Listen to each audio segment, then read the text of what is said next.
Just like hot peas and butter and hot takes from your mother, justice is best served from somebody who loves you. This is Brunch and Budget, the show about personal finance and racial economic inclusion with your host, Pamela Capella, a certified financial planner and accredited financial counselor, here to take the bite out of your budget on your sound provider dialect. And here is your host, Pamela Capella. Hello, everybody. We haven't had the baby on here in a while because of timing. But he's taking a late nap today, y'all. Yep, nap is not happening, so he's part of the party today. He's partying hard, and we are super, super excited to have Advisory Avenue on the show. Thank you so much for joining us, MJ. We're ready to talk about making more money. How do we make more money in a pandemic? How do we do all of this stuff? How do we negotiate? How do we share the worth of our work, especially nowadays where everything is getting thrown all over the place and people are asking you to cut your rate. I know that we've been asked to cut our rate in everything we've been doing. Folks have been like, we'll do the same gig for people. And they're like, well, you're not actually going to be in front of people and you don't have to get on the subway to go and do it. But we're like, it's the same info, it's the same work, the same decades of expertise. Yeah. So that's been rough for us as freelancers, and I'm so curious to talk about having about your salary and how much your work is worth right now, and just in general. So just to give you all some background, Advisory Avenue is a human resources consulting agency that services individuals and companies on their HR needs in an accessible and affordable way, which I think is amazing. Oh, Cass, we missed you last week too. I was going to say that. You know, a good old family saying is that when people are talking about you and then you show up, you're going to live a long time. So that's you, Cass, because we was definitely talking about you the other day. We missed you too and glad to have you back. Always are awesome folks here sharing ideas and asking questions. Please feel free to ask us questions in the chat if you have any concerns, if you have any ideas, if you have something going on with you. If it's something you need to sit and process with, you can hit us up later. All of these socials all exist. Yes, we have questions for MJ, but also please feel free to share any questions you have about salary and things like that as they come up, and we'll definitely ask them. So MJ, we are excited to talk to you. I love that you talk about HR needs in an accessible and affordable way. I think that's such a huge part of why it feels like there's a gap is HR feels and sounds expensive, right? And talking to someone and having someone coach you through a salary negotiation feels and sounds expensive. So I'd love to learn more about you, your background, and why you started Advisory Avenue. Yes, so I've been doing this for over 11 years or something by now. I got into it by accident. I was originally going to school for like fashion and marketing, and just like recession hit, got into HR. The last recession, right? The last one, yes, exactly the last one. So, I mean, I quickly found out like I've always been like a people person, and I'm like super into psychology, and then the organizational part of psychology just like fit perfectly. So 11 years forward, I've been working in like different industries as the HR person for different companies. And then I realized there's a huge gap between what people feel like HR does and what HR to me is supposed to do. So like I feel are supposed to be like legit our name, like resource to human in the workplace. And I think sometimes that gets a little blurry depending on like what company, and people feel like, okay, is HR really there for me or is it just for the company and things like that. So I realized that's a huge gap because people do want someone they can talk to and help guide their career in the workplace. They just don't know if they can or should go to HR because sometimes people think of us as like the bearer of bad news all the time. So I started Advisory Avenue to kind of hit some of those points because one, personal consultants can cost a lot of money per hour. We're talking about like hundreds of dollars per hour, whether it's for the company, whether it's for the actual just individual person. So I wanted to be able to do something that people can afford. The average person like you and me, like, okay, I need help with this one-off experience. Like, I don't know what they're saying. I wanted to code this email. What does my manager mean by this? How can I ask for a raise? How can I change my career path within the company? So that's kind of why I started Advisory Avenue. That's amazing. You're like HR on our side of the table. Yeah. That's exactly. Well, and I love the whole thing about like HR isn't necessarily supposed to be on either side of the table. Yeah. HR is kind of like the IRS, where it's this thing where we think about it like it's this enemy that's here to like police us and attack us and interrogate us, when really they're just arbiters of the system to make sure that the structure keeps on running. Yep. That's the best way to put it. I've got a lot of comparisons to what HR is, but that's a good one. So. Yeah. Yeah, I love what you said, Dialect, too, about that, because HR feels like the messenger, and they are coming from the company in terms of what policies they put in place and how employees should use HR. So I really love that you often punitively. Yeah, It's exactly. often like, oh, you did something wrong, I'm going to call HR about that. Yeah. And so the way that you outsourced it with Advisory Avenue is just so needed, especially now. So let's dive in. I know that you had a formula for how to tell if your salary reflects your value. Can we talk through that formula? How do you actually know if your salary reflects what you're worth or what your work is worth? I mean, there's so many layers to it. So I think to start, like, most people don't really know what they're worth. And by worth, I mean to the company, right? Yep. So what you're worth in terms of your title is one thing. What you're worth to that individual organization is a whole nother thing. So that's what I mean by that. So knowing your value to the company, and that's necessarily not just like just your experience. It's like, do they care and can they hire another version of you? So that's like the value aspect. Do they like you enough to keep you? Because we all know, like most companies, it can be a little bit of like a politics game, and politics include like personality. Like, do they even care to keep you? Yep. Right. So that's the first thing. So it's like knowing like what your value is to the company and understanding, are you okay with that value? Yeah. And then in terms of being okay with it, just means like, what is this company to you? Is it your stepping stone? What is it getting? And also like, is there a skill you possess that is different than everybody else in the company? If you're the only person that can do animation, and you're also an editor or something like that, and everybody else can't do that, then you have a high value, right? Yep. So that's the first part of that. Yeah. So it's the equation, in case you haven't seen the Instagram post, is your unique value to the company, 1, plus the industry standard, 2, plus the company revenue, 3, equals how much you can negotiate. And I think that the unique value to the company feels... Y'all need to see what's going on the side. It's really adorable. It's a whole different podcast. What is your value to the company? I love that this is quantifiable, because this is the kind of thing where it's always, especially when it comes to really unique skills that aren't things that the company thought was going to be necessary but have become really necessary. Yeah. They're never paid for well. They're never. And I think too, what you mentioned about like, are you the only X, right? Because that's inevitable. That's going to happen in a company where you are the only one on your team who can do whatever that thing is. And I don't think we think of those things as valuable because they're probably not in our job description, and we right? get gaslit about it. Yo, Yeah. I can tell you how many times I've talked to people where they're like, I'm the only Spanish speaker at this company, and we unexpectedly had a lot of Spanish clients, and now everybody turns to me for that, even though that's not my job, but now it's a big chunk of my day. Yep. And how do you negotiate that? Like, your boss didn't even have that as something that they hired you. That's a good question. How, a salary expert, how do you fit that into like a negotiation conversation, right? It's not part of your job description. It's not part of the actual growth trajectory of your position. So how do you quantify But they that? couldn't go through a day without it. Yeah. So basically you're able to quantify it by how it's worth to the company. So if you, for example, are a Spanish translator, no one in the company has been able to pull in these clients because no one speaks Spanish, and you've brought in 1, 2, 3, 5 clients, then you can say during your negotiation, like, I've helped you land these X accounts. And people don't think about that. Like, the person that's giving you your salary or your review or whatever, they're not thinking, because it's not part of your day-to-day responsibilities. But then when you're looking at it, it's like, you can't deny it. Like, that's true.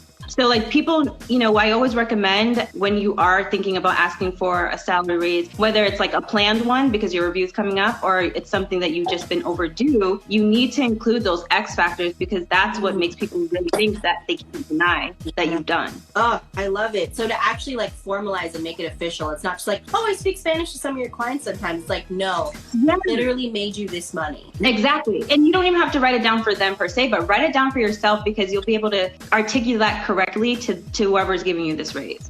Yeah, I want to follow up on that, because I really love the idea of documenting it. Do you have any easy tips for, like, if I'm like, oh, I don't know, how should I document that? Where should I put it down? If you want to present it to somebody or just for yourself? Well, for yourself in the beginning, so you have it ready so that if you need to bring it up later, that you can go back to it. So yes, there's a few different ways. So I mean, depending on like what the review process is at the company, there's probably a self-evaluation form that asks these specific things, like what have you done 1 through 5. But if you don't, you can make your own self-evaluation. So you can list out in the last 12 months, these are the responsibilities that I've overachieved in. And that would be one thing. So like I would list out 5 points of everything that you've done that you've excelled in, because you're going to get you may get a standard raise, right? Cost of living, but that can be anywhere from like 0 to 5%, which is not too much.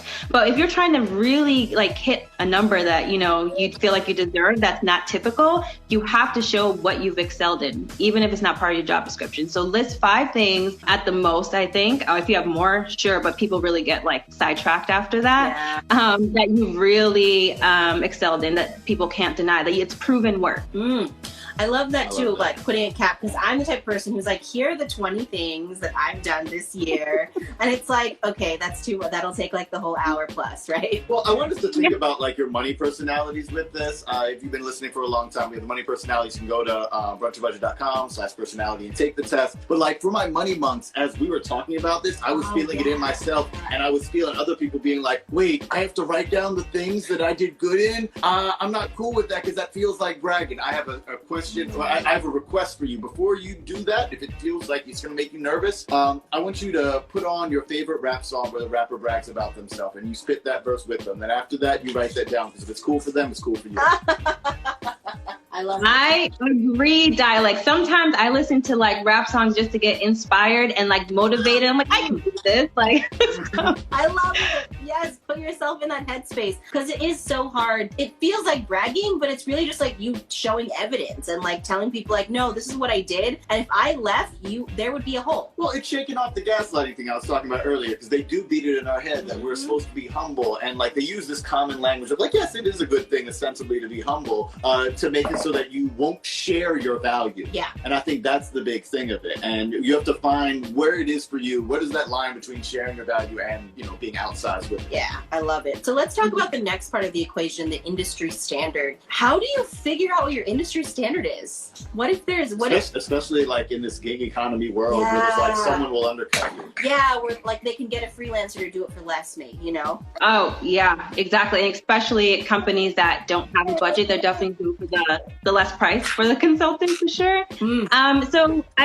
So before Corona, right? Pre-Corona, I would just suggest people always just literally salary.com, Glassdoor, see what other people make, right? Yeah. So if you are a financial analyst, look at what people in your specific city make at the same amount of experience as you, right? So let's just take financial analysts make $75,000 in New York City. Let's just say. But now, post-COVID or during COVID right now, everyone's like, you know, so many people are applying to jobs that companies are unfortunately able to leverage a lower salary.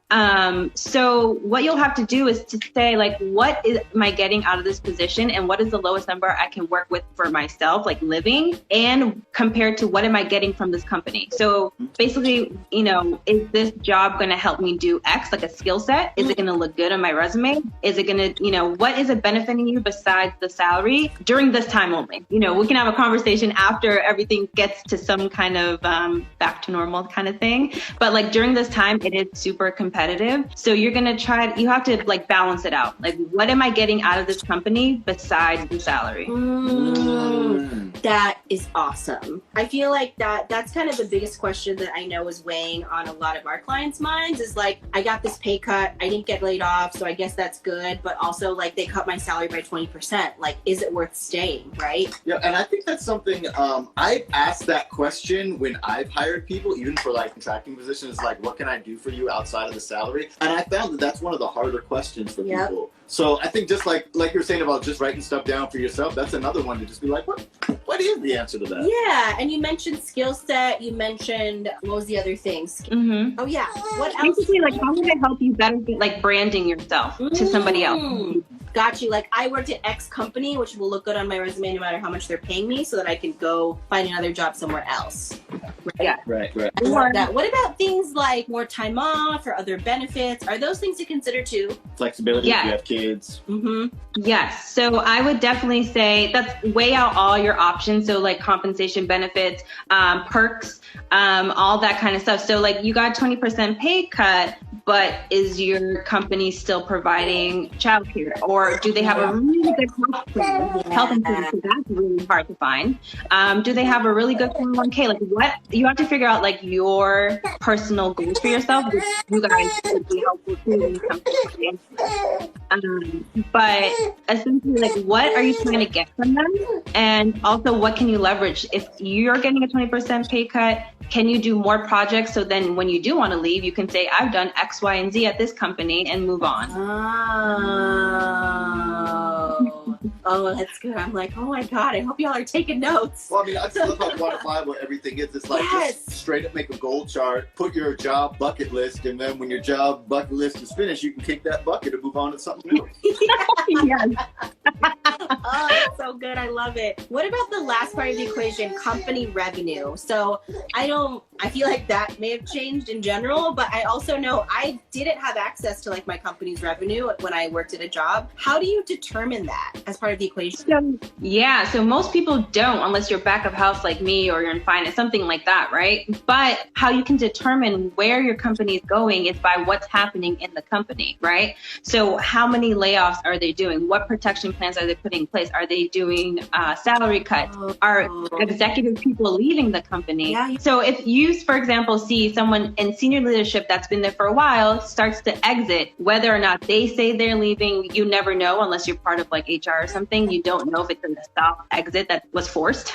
And like once you see those kind of people leaving, like you can tell where the company is going. You know, once you start to slow down in work and things don't pick up and certain things are said, like you know that the revenue is going down, right? Or hiring starts to go quickly down. So that's the way to tell as an everyday employee, like where the company's going. If you're hiring more, you're getting more projects, you're seeing like departments created, not replenished, then you're looking at an upward revenue. Yeah, no, I love that. And I think too, because we all kind of know that. And I think, you know, when we see people leave or when we see people get laid off or when we see kind of people in management leave or get laid off, I think that we get that inkling. And again, like you're helping us quantify it, I think, by saying like, oh, okay, like, no, this company's actually doing well during COVID. I should ask for a raise, right? I have the space to negotiate. We didn't get salary cuts or they only cut our salary by X% and then a bunch of people left. There's probably room in the budget, right? It can be as simple as just like observing those things, which I think is awesome. Yeah, exactly. It's kind of like knowing your audience if you work for yourself. I mean, you should be able to read your company like you're reading a room, like you're reading a client, and you should be able to say like, just understand that if a company's sending out a huge email about salary cuts, layoffs, you know, that's not the right time. Like know what you're dealing with, like be aware. Yeah, no, I love it. That's great. Know your audience while you know your worth. So Dialect, let's go to a song. Yeah, I figured that was the time. We were going to a song and see if I can put this more to sleep. Drop all the knowledge. I think it's time for, I know that was all like, I need to process and also have to sleep. Yep. So before we're going to do that, we got 3 songs called Know Your Worth that we're going to be playing today. The first one comes from Nottingham in the UK. Excuse my awful British accent. From Juggernaut from the 6 Bricks EP, Know Your Worth.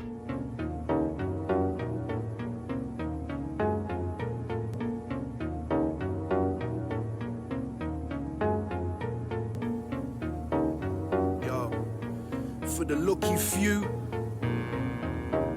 we've been taught who we really are. Peace. You know that I'm rocking the game. When I start, no stopping the rain. Stay proper for change. I stay on top of the game. I'm up late to create that flame. Stay proper for change. You know that I'm rocking the game. When I start, no stopping the rain. Stay proper for change. I stay on top of the game. I'm up late to create that flame. Stay proper for change. Stay close to the topic of race. Make a toast between a rock and the popular face. I'm amazed 24 little hours a day. Don't let the cowards with the say take your powers away. Keep your strength up, fam. Keep your guard up, fam. Even when times are hard up, fam. Keep a couple fresh eggs, heat the lard up, fam. Every cut is a story when you scarred up, fam. Know you're worth my sis. They ain't hurt my sis. They ain't never given birth, my sis. They ain't rise to the challenge, put in work, my sis. They ain't tried to get equality at work, my sis. They ain't cried, then grew from the dirt, my sis. They ain't survived the worst thing you can do, my sis. All I say is stay true and be you, beloved. Cause the truth, that's all you can do, beloved. You know that I'm rocking the game. When I start, no stopping the rain. Stay proper for change. I stay on top of the game. I'm up late to create that flame. Stay proper for change. You know that I'm rocking the game. When I start, no stopping the rain. Stay proper for change. I stay top of the game. I'm up late to create that flame. Stay pumping the change. Switch flows, keep my ear to the street. Keep clear of the beefs, keep my fears on a leash.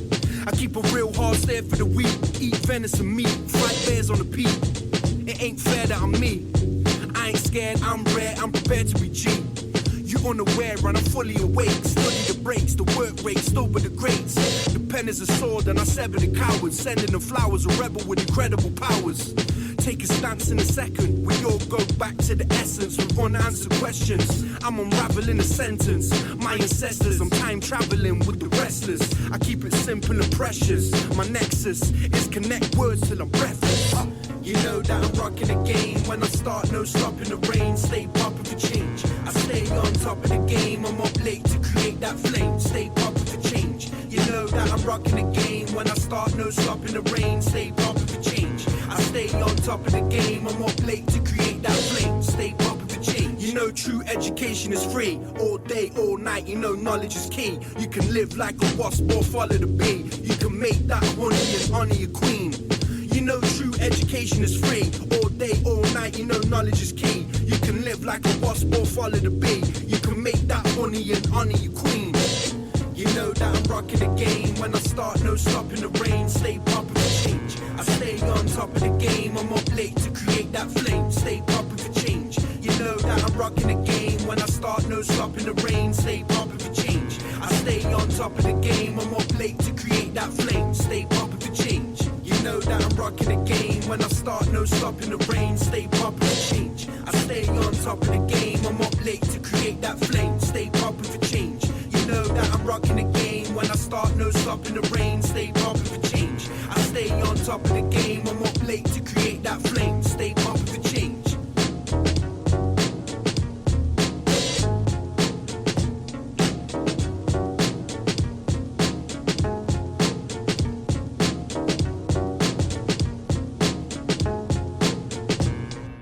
We're gonna keep rolling with MJ of Advisory Avenue. Please follow her on Instagram. She Bye, everybody, guys. Oh, goodbye, little baby. Waving, you can't. He's waving. Bye. I know, right? Okay, so I want to ask the big question. If you've Yeah. never asked for a raise before, how do you do it now? Yeah, Where do you that's start? difficult. How do you like get yourself going or like rev yourself up?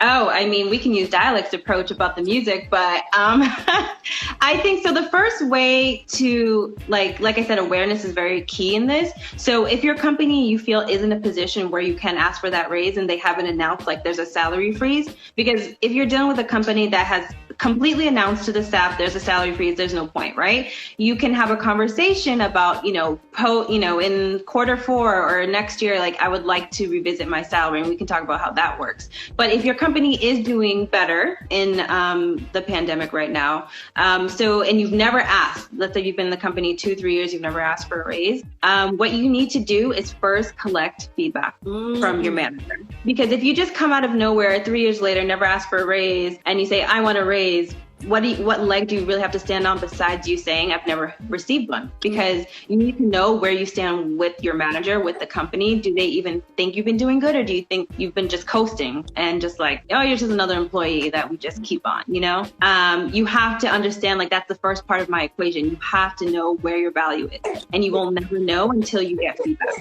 So that's the first thing. Like, ask your supervisor, your manager, whoever, is the person that you report into, to, hey, can we have a one-on-one next week? I'd love to know like how I'm doing and how I can help the company moving forward, and see like, am I hitting all your points? And during that conversation, you'll figure out like, okay, he's saying I'm doing well. I'm hitting all the responsibilities he wants me to. So then that's your cue to say, okay, I am eligible technically based off my performance for a raise, I feel. I love that. So the raise conversation isn't like, okay, I'm going to schedule a meeting with my manager and ask for a raise. There is like, you can feel it out first, it sounds like. Yeah, you should. Okay, like let's see if my manager actually thinks I'm doing good first. And then, so then between the feedback from your manager and like asking asking for that raise, are there more meetings in between? What do you need to do to prep to like actually have that raise conversation? I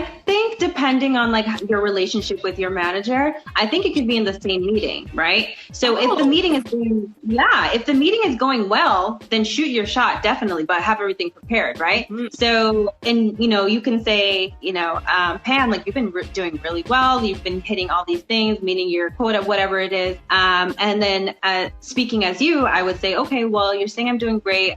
I've been here 2.5 years and I really haven't asked for a raise, and I see the company is starting to do well, get more projects in. I would really like a salary of X. Is that something we can talk about? Oh man, you just gave us a script. Like, is that something we can talk about? Because then it's like, can I ask for a raise? And the hard no feels, one, very defeating. And also like, where do you go from there, right? Versus like, oh no, we have a partnership here. Me and you, manager, we're like actually having a conversation, and I want to be, I want to be part of the team in this way. Is there a different approach, or do you need to approach things differently, whether you're a man or a woman? There shouldn't be, right? I wish there wasn't.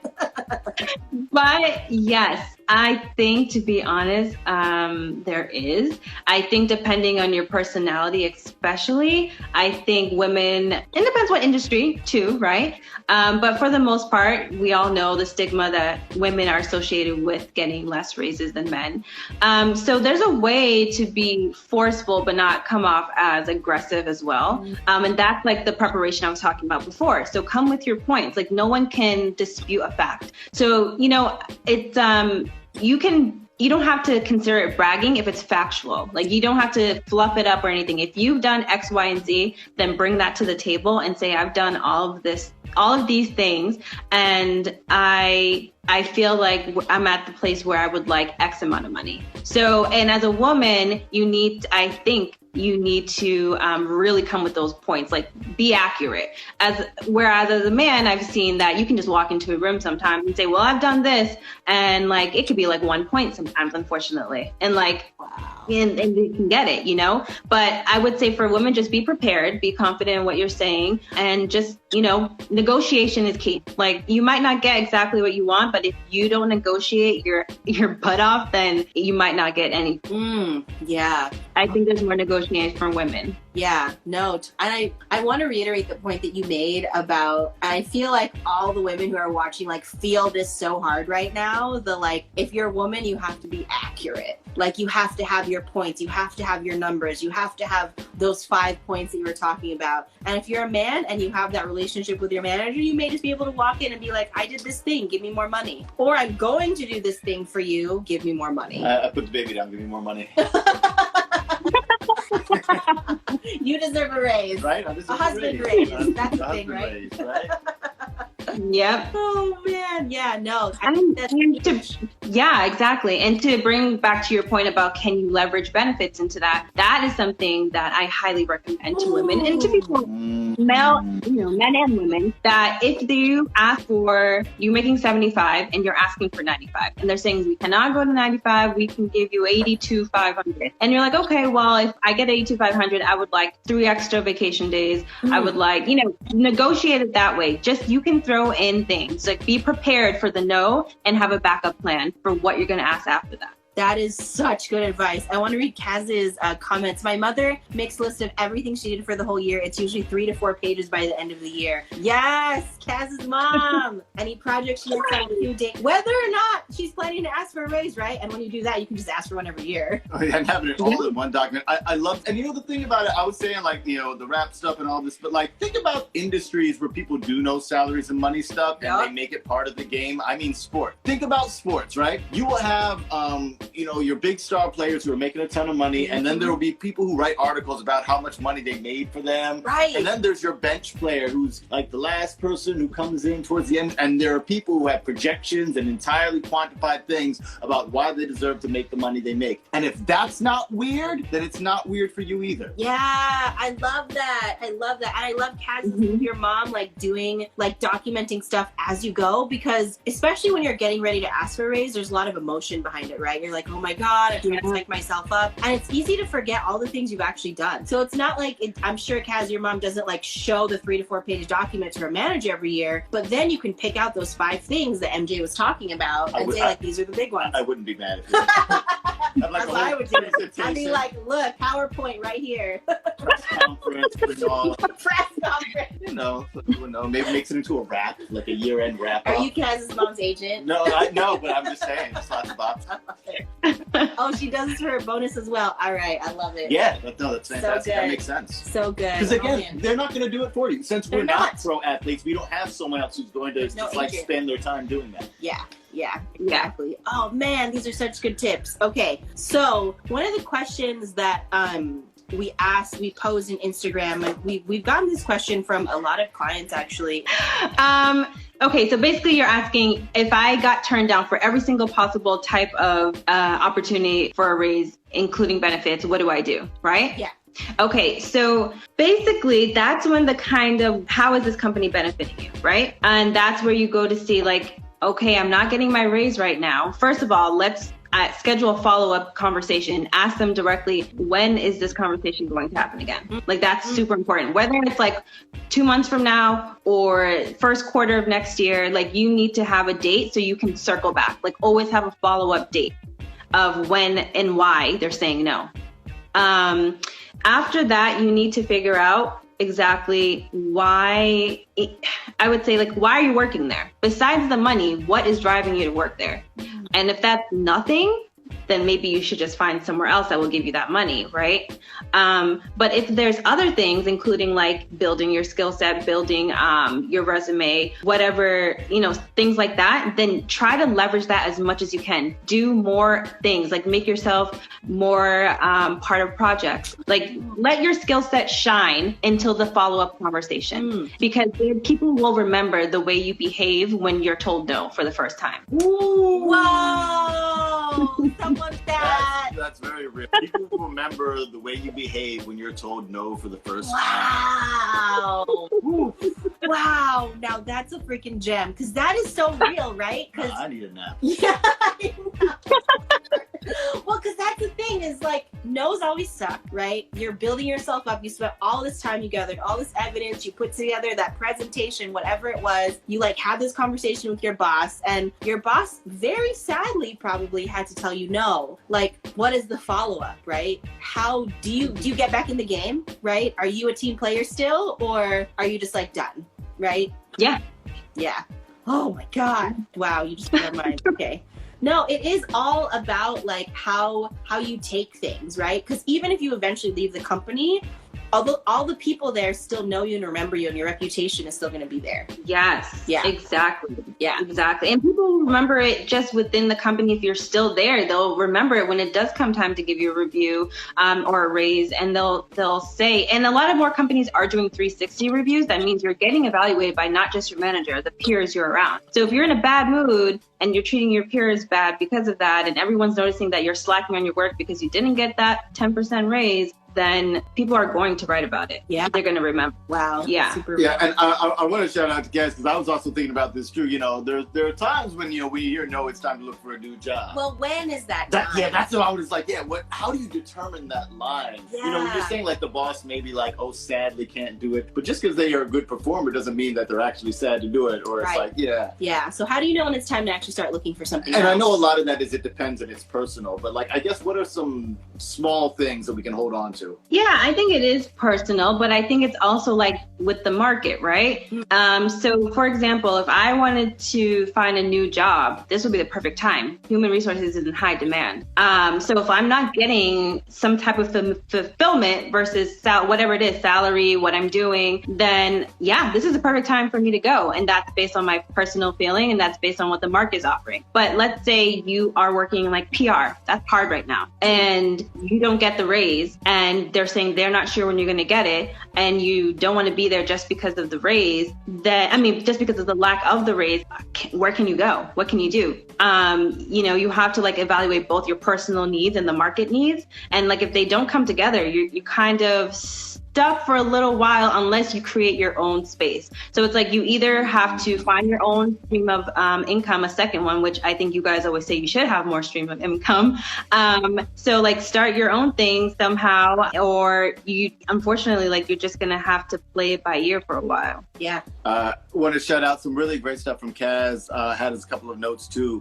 When you don't see any room for growth, when you see people not being promoted, when there's negative company culture, that's when you look for a new one, especially when you have advocated for yourself for. And we have a good comment. Yeah, well, a question. Oh yeah, question. Yeah. Everything. What about ageism, or I guess experienceism? I get the you have too much experience thing all the time, and I'm still in my 30s. Oh wow. I assume this is tied to budget, and try to not take it personally. But it's hard to not take it personally. Yeah. How do you address that? Once someone says that to you, or when someone says that to you, when they say you have too much experience, and is it that's why they can't hire you potentially for some reason? Well, then you have to come prepared with that rebuttal. Like if you know that's typically what you're getting from people, like that's their excuse to why, then just come prepared saying, okay, I have experience in this, but I'm looking to work, let's say that like you're looking to work at you're used to large companies. Now you're applying for a smaller company. You're like, I'm trying to expand my experience in this type of company. So use something else besides your experience, because no one's experiencing everything, right?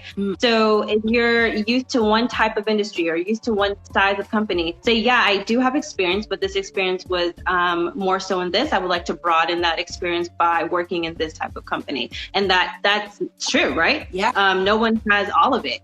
So you have to find your gap or your opportunity of where your experience is and try to leverage that during the interview. I love that. Is really great. I'm curious, being kind of on the insider part of HR, what do HR people mean when they say like you have too much experience? Where are they coming from? What are they actually saying? So few things it could mean. It could be one, they think you're too expensive if they haven't had the conversation with you about what your desired salary is. Or two, they think you're going to get bored and quit on them. They think you're probably just going to take this job because you need a job, and then as soon as you find something else, you're going to leave. So those are the two main ones. And of course, there's other factors, right? People just sometimes, if you're working at a younger company or something like that. But for the main part, when I'm thinking that, I don't really say this to people because I think that's horrible. But when I see someone's resume and I'm like, oh, I'm looking only for 8 years experience. This person has like 15. I don't even think they're going to entertain me. Like they just probably, they're going to be bored. And I don't know if I can keep them for a sustainable amount of time. So typically when people have such great experience, they want to be challenged. They want to be motivated. And when you have too much experience, they're worried, they're going to leave me in 1 year. So, and have to do the process all over again. No, I really liked it. So like basically from an HR perspective, you don't want to be a pity date. Yeah.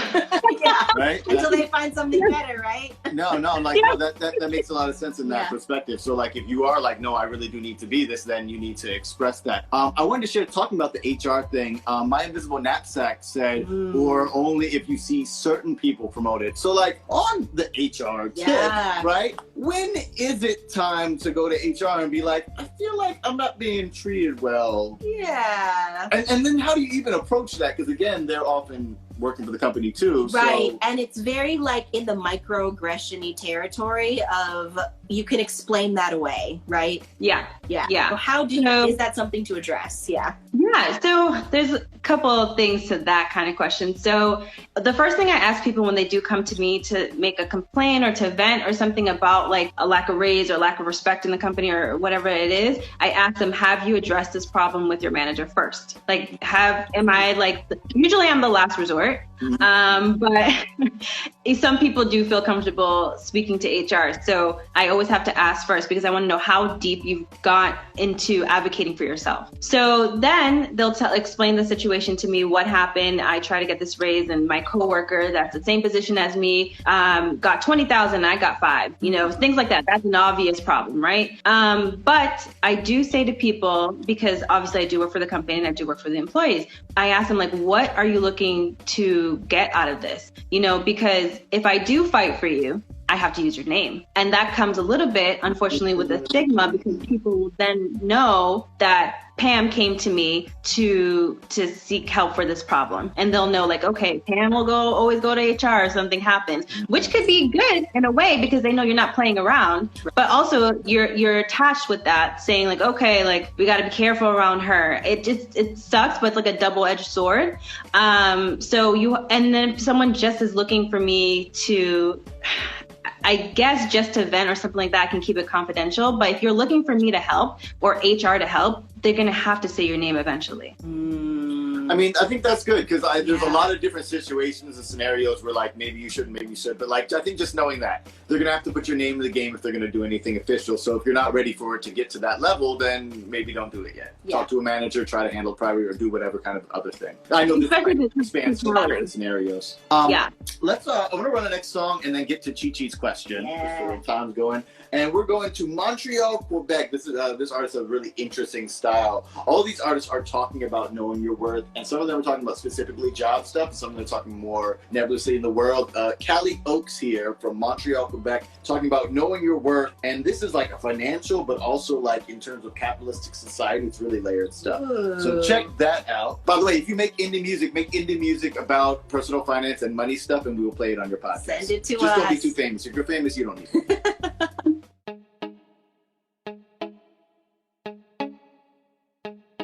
Callie Oaks. Yeah, know your worth. See, a lot of people, they judge themselves by the impurities that they see. You gotta realize that you are the pure space decorated with these impurities. And so you need to know your worth. You need to know that you have integrity. Don't let anyone else tell you what your worth is. Yeah, just know it. I'm taking the time to get to the bottom of things we go through. Cause man has become a puppet to them, but he has no clue. They're looking at you the way you look at chicken is the cold truth. People are sick of that back in the day, and that's what GMOs do. Now we consider it normal, not knowing about our own magic inside. Atlantis civilization knew about these spirit guides, giving a priest the benefit of the doubt's dependence. New age spirituality's actually remembrance. They poison the body, making the money on the pills we need. That's like a funeral homeowner going on a killing spree. I talk about power of the mind, they laugh in disbelief. But placebo effect is proven scientifically. Animal test and we can agree that it's a sad case. But in the open they study the man's reactions to the rat race. I don't see too many people complain about their service. It's simple to live in a prison when you think you're worthless. Know your worth, bro, know your worth. They take you for a chicken but got you flipping the bird, yeah. Know your worth, bro, know your worth. They put your innocence in the system and from your birth, yeah. Know your worth, bro, know your worth. They loving it when you be rocking that old bay that is on your shirt, yeah.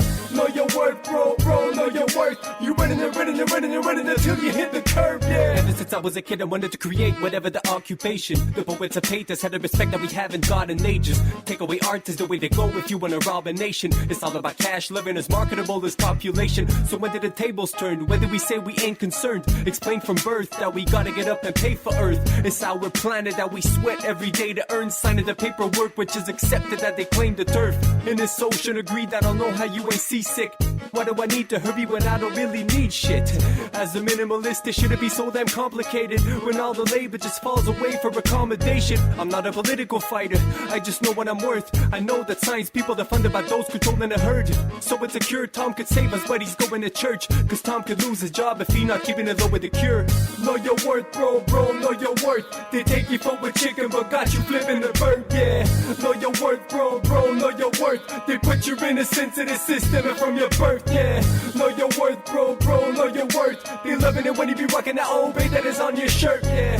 Know your worth, bro, know your worth. You running until you hit the curb, yeah. You see, it's not about refusing to get stepped on. It's about knowing your worth first. Then you'll refuse to get stepped on because you're gonna know that you deserve respect. But you gotta know your worth first. You deserve the freedom to have maximum optimism at all times. Success comes from knowing that you deserve success in the first place. So know your worth. Know your worth.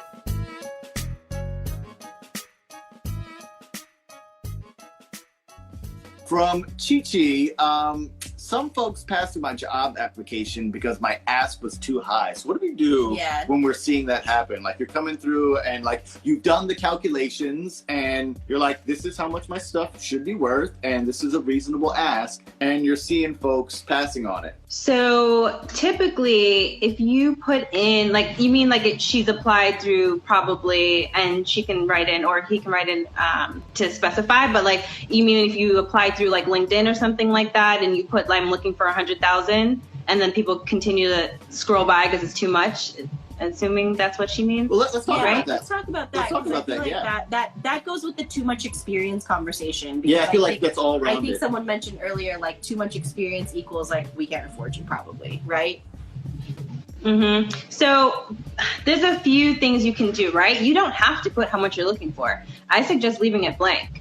If you can. If they force you to do it, try to look up what you think this position makes and look up the size of the company. Sometimes the smaller the company, not always, depending on the role, maybe the less money they'll pay, right? They don't have what a big company will have. So just do your research a little bit and just figure out what is the median between what you want and what they can offer. And then sometimes people will contact you that way. I know in the past, I've done that. I'm like, oh, I'm looking to pay this person 55, but they're looking for 65. But let me reach out to them and tell them my range and see if they will be interested because I like their experience. But not all people do that. So I would say if you can, leave it blank. And if they reach out to you and ask you, say what you are looking for and ask them as well, like, what is the budgeted salary for this position? Okay, got it. Yeah, try to leave it blank just to give yourself more leeway to have more opportunities. Yeah, and I get the thing about checking out the size of companies because I think a lot of companies seem bigger than they are, especially if they have, like, if they made a splash or something they did went viral. But that doesn't mean that, like, you know, they don't have 20 employees and like and only 7 figures coming in and like they can barely swing all of that with that. Yeah. I want to shout out also real quick from Daisy. Also, your manager may speak to HR about you and not tell you. If you don't speak for yourself, then your side is never known. So there's another reason to possibly break things to HR if like someone else might be doing that as well. When do you? I guess that feels mad messy, right? Yeah, I'm like, how do you address that part? Yeah. How do you address that part of it, or is that? I don't know. I don't even know what the question is after that. I'm just like, I bet that happens. I guess what should be worried about and all that, and what are we overblowing right now? Because we're not HR people. Say that part again? Yeah, what should we actually be worried about in that situation? And like, what are we like overthinking? Because we're not HR folks. We don't know. Yeah. So it depends. Like, how did you find out your manager went to HR about you, right? And the good thing is, like, just like your manager can come to me about you, you can come to me about your manager. And that kind of stuff can be kept confidential between me and that person, just like the conversation with the manager and me. So if you have something to say, most HR people write down notes, right? They can keep like their own files about different complaints or whatever, or issues or concerns. So then when something does arise, I'm able to then do like a quick research or investigation and said, okay, well, this person has made complaints over the last 6 months about their manager, and I know for a fact because they've come to me in private. Now I'm able to have proof that, like, I know maybe this individual is telling the truth, because unfortunately it comes down to he said, she said, and it's whoever has the most evidence of what they're talking about. Got you. So sometimes it is still worth it to talk to HR. Oh, for sure. If you're okay with a confidential conversation. Yeah. No, that's great. At least there's some kind of documentation, especially if you're worried about something coming back to you. Yes. Yeah, because it never has to go to your manager unless you... I love what you said earlier about, like, if you need me to help you, then I'm going to have to say your name. But if you just need to, like, talk about something and have me document it, like, everything's confidential. Yeah, there's stuff when we talk about, like, documenting and putting things down, I've heard advice from other people saying, don't speak on the phone. Make sure that even if you do speak on the phone, that you follow up with an email so that things are clear. Is that like a golden rule, or is there like some other stuff we should think about with that? Oh, I 100% believe in written communication after. But when you do write it, sometimes people write with emotion, right? I'm sure we've all seen that before. Like you're just writing long emails about nothing. Have the follow. Guilty. So you just have the conversation first and then follow up with the recap. Like, you know, thank you for touching on all these points, blah, blah, blah, whatever it is, right? Just so you can have it as well. Or you can ask the HR person to also email you. But I think written communication, but something that is something that you need in writing. Like, okay, you promised me a raise on October 21st. You said it and you told me this amount. Yeah, send it to your boss, send it to whoever, send it to HR to prove that I just had this conversation with my manager. I was promised this amount, blah, blah, blah. That's it. Yeah. Okay, cool. So writing as much as possible, but keep it factual. Yeah, just factual stuff. Yeah. Yeah. So things that, you know, a lot of people forget, or, you know, verbal conversations, especially it has to do with money. Right. So if they're making promises to you, then yeah, you ask for a follow-up follow-up email, or you could create one to say, thank you for your time today. Can you please confirm the below points for October 21st? I love it. That's great. Ooh, we got a tough question here. Yeah. Blazing Fig, should employers be compensating for work from home expenses, equipment, utilities, home office, etc., if you're not being paid 1099s, since they're not tax deductible on W-2? Yeah. So basically, if they're a freelancer, should they be paid? They're asking. So if they're a freelancer, they'd be able to take the deduction. But if you're an employee who now has to work from home and you're using your home, like your utilities, you have a home office now, should your employers be compensating you for that since you can't deduct it? Should they? Yeah, probably. But will they? Will they is the question.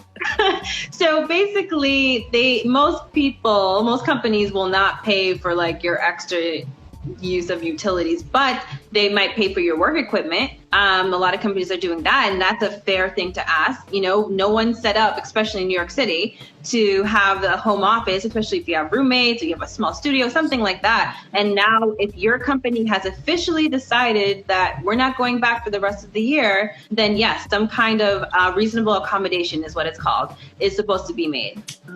So like if you don't have a desk, for instance, because you work in an office, you've never needed a desk before, you can ask your company to buy you like a desk and a chair. You can ask, but depending on how tight the company is with money and what they want to do, you have to have a good reason for it. So just like with reasonable accommodations, you have to come prepared for what the reason is. Not just, oh, I'm working from home, I want a desk. It's like, I have no workspace and all I do for you is you see my time card, I'm working 9 hours a day on animation. Like I need a desk. Yeah.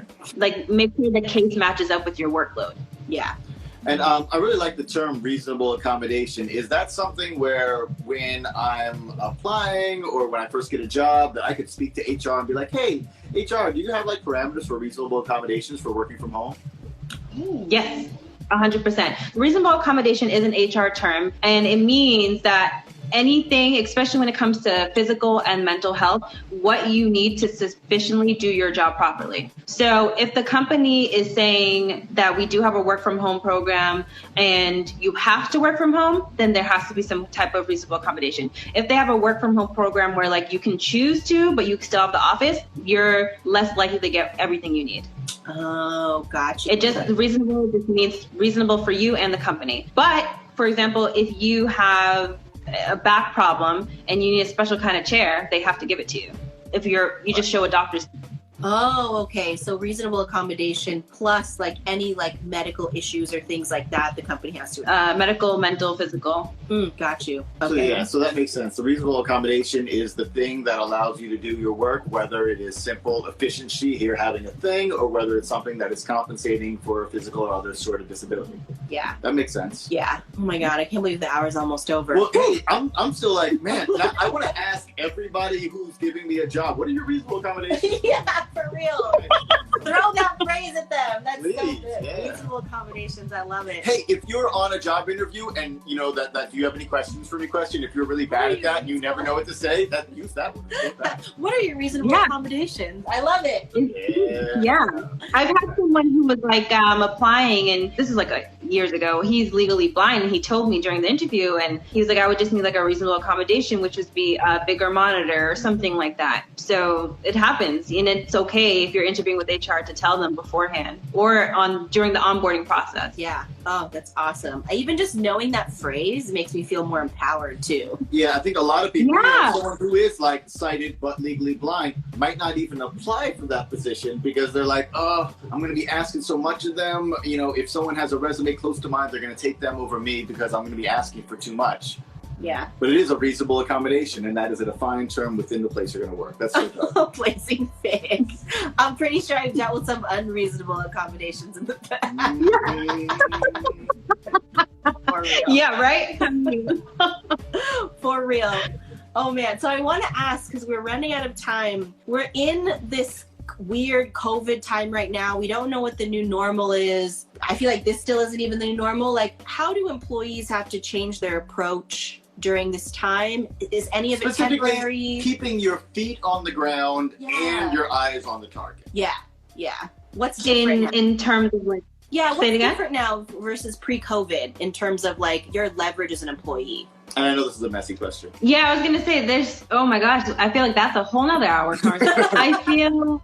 So I think the world and, especially the way the US works with jobs, I guess let's try to narrow it down to at least professional careers. That just means people who go to an office, right? Yep. So I think we're still figuring that out to see what's going to happen. But I think what you need to do is like I said, leverage your skill set in the company if you know you're not going anywhere right now. Right? So find a way to implement yourself more than usual. Take more initiative than you would ever take before. Be way more proactive, just because unfortunately some companies are cutting people because they're just trying to protect other people, or they have to do it because they really have no money to pay you in payroll, right? So the more valuable you make yourself as an employee who's employed right now, the way better you'll be.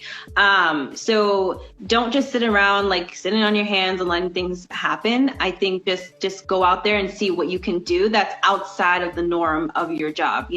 Like I said, if you are a financial analyst, create something that will benefit the company. I don't know, a spreadsheet or something that shows the company how to save money that they didn't think of before, because that's really why companies hire people like us, right? Back of house people, HR, finance. You're there to advise the company.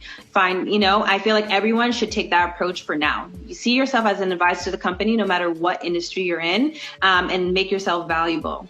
I love that. I love that. That's when people talk about the entrepreneurial spirit when working for other people. It's that exact thing. And that's what I was having in my head as you were bubbling, and then you came to that conclusion. I'm like, yes, that's what's up. Also, another really hard question here, but this is great from Kaz. How do you deal with a boss who does not respect your time? Oh.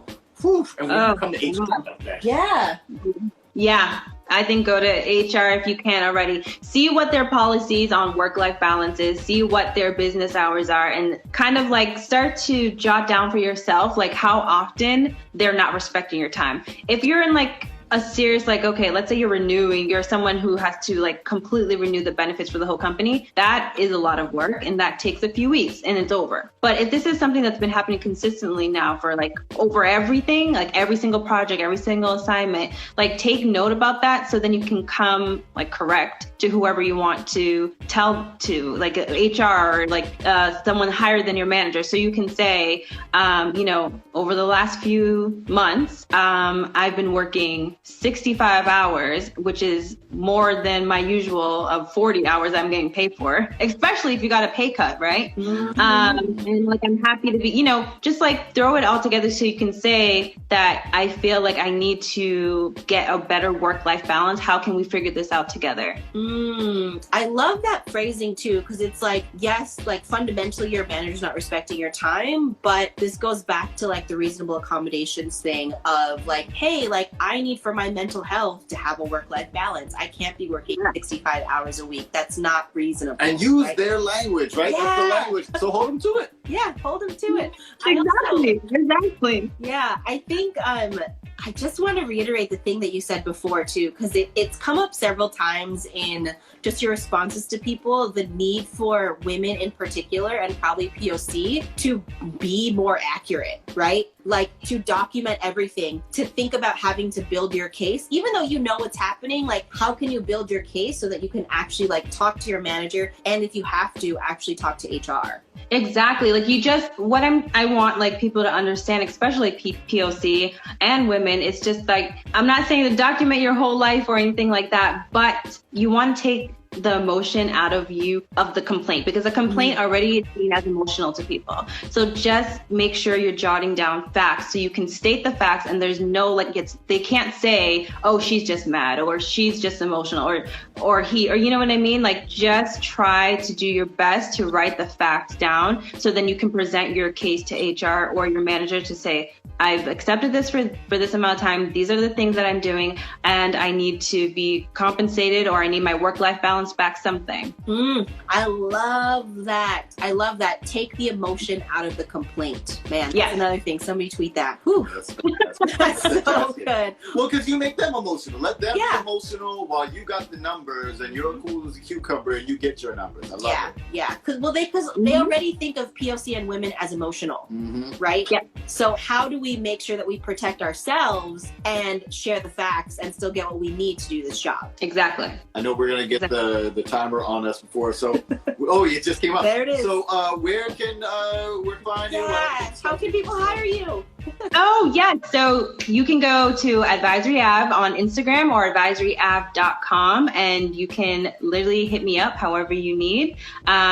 Do free consultations to see what the need is. Love it. Oh my gosh. Thank you so much for joining us, MJ. I'm just adding. Thank you for having me. Yeah, I'm just adding your Instagram. Yeah, at Advisory Avenue. Thank you so much. You answered so many very difficult questions. Super hard. Thank you, audience, for coming with the heat, as always. But like, wow, some of the stuff I was like, man, it's okay if you're like, I don't know, you're still figuring it out. But like, you really had some great stuff. And hopefully keeping up with your level of drop in knowledge, our last song comes back home to America, Oakland, California. I love this name. It's one of my favorite names I've heard in a while. Voltaire Slapadelic is the name of this artist, with a last song called Know Your Worth, with a lot of really great information about knowing your worth and how people feel about it. Allow the artists to be emotional when we get our numbers together and do our thing. Big shout out to Advisory Avenue. Thank you so much, MJ, and we'll check y'all next time with Bunch of Budget. Thank you. Thank you. Bye, everybody.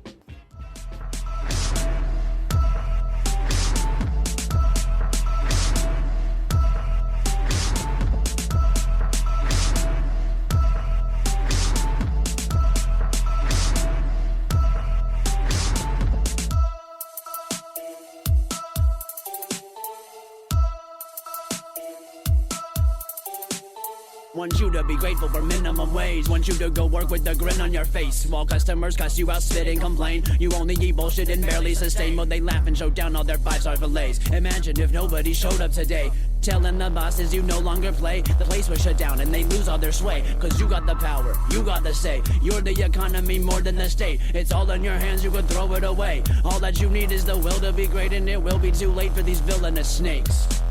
Too late. Breaking your back to put food on the table, but acting all nice will not do you no favors. They still get fat off the fruit of your labor. You pay the taxes, they get the paper. You're down in the basement, they lounge on vacation, and they will not change it, not now but not later. Hoping that y'all see how much is at stake here. This track ain't about me, much more is at play here. Isn't a game, not the A's or the Raiders. I'm raising the issues the best I can say them. Know your worth, demand what you deserve. Know your worth, raise your hands to move the earth. Know your worth, demand what you deserve. Know your worth, raise your hands to move the earth. Know your worth, know your worth. Know your worth, raise your hands to move the earth. Raise your hands to move the earth. Raise your hands to move the earth. Know your worth, raise your hands to move the earth. Know your worth, know your worth. Know your worth, raise your hands to move the earth. Raise your hands to move the earth. Raise your hands to move the earth. Know your worth, raise your hands to move the earth.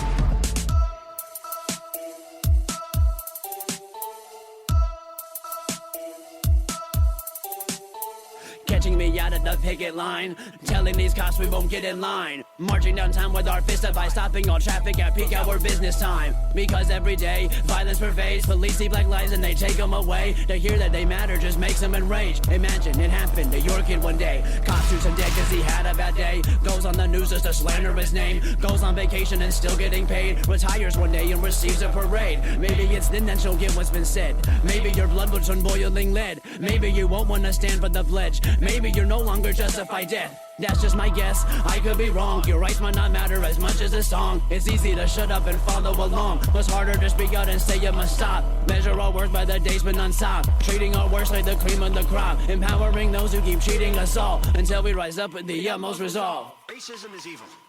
And those who cause violence in its name are criminals and thugs. Criminals and thugs. Criminals and thugs. Criminals and thugs. Criminals and thugs. Know your worth. Know your worth. Know your worth. Demand what you deserve. Know your worth. Know your worth.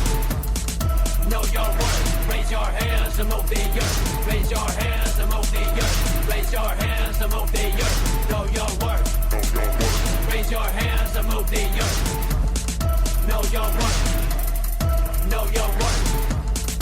Know your worth. Raise your hands and move the earth. Raise your hands and move the earth. Raise your hands and move the earth. Know your worth. Raise your hands and move the earth. Know your worth.